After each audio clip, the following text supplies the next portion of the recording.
বৈশাখের শুরুতেই অস্থির হয়ে উঠেছে পেঁয়াজের বাজার। রমজানের দাম কিছুটা নিয়ন্ত্রিত থাকলেও বাংলা নববর্ষের পর থেকেই হঠাৎ করে বেড়ে গেছে পেঁয়াজের কেজি প্রতি দাম।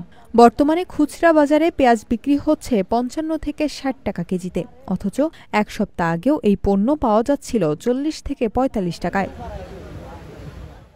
এক ক্রেতা বলেন, ১-২ সপ্তাহ আগেও তো দাম ঠিকই ছিল, এখন হঠাৎ এমন কেন আমরা বুঝতে পারছি না। বাজারে তো কোনো নিয়ন্ত্রণই নেই। এখন এটা আমাদের যেমন অনেকে যারা কিনে রাখতেছে, আসলে অনেকে কিনে রাখতেছে, কারণ সামনে আরো দাম বাড়বে। কারণ আমাদের দেশে যে অবস্থা দেখি, যে জিনিসটা দাম একবার বাড়া শুরু হয় সেটা কিন্তু বাড়তেই থাকে, সেটা কিন্তু আর কমার কোনো সম্ভাবনা থাকে না।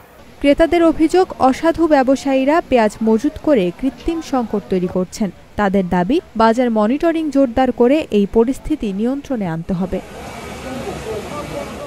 তবে বিক্রেতারা বলছেন, পেঁয়াজের দাম বাড়ার মূল কারণ হল ভারত থেকে আমদানি কমে যাওয়া ও আবহাওয়াজনিত কারণে পরিবহন সমস্যার সৃষ্টি হওয়া।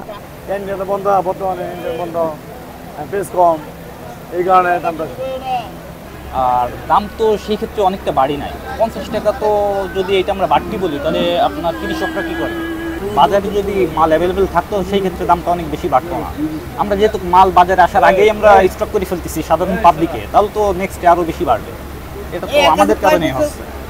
সব মিলিয়ে পেঁয়াজের বাজারে এই অস্থিরতা সাধারণ মানুষের জন্য নতুন করে চিন্তার কারণ হয়ে দাঁড়িয়েছে। ভোক্তারা আশা করছেন সরকার দ্রুত ব্যবস্থা নিয়ে বাজার স্থিতিশীল করবে। বাজার মনিটরিং ও নিয়মিত তদারকি না হলে সামনে বর্ষায় এ ধরনের পরিস্থিতি আরও জটিল হতে পারে।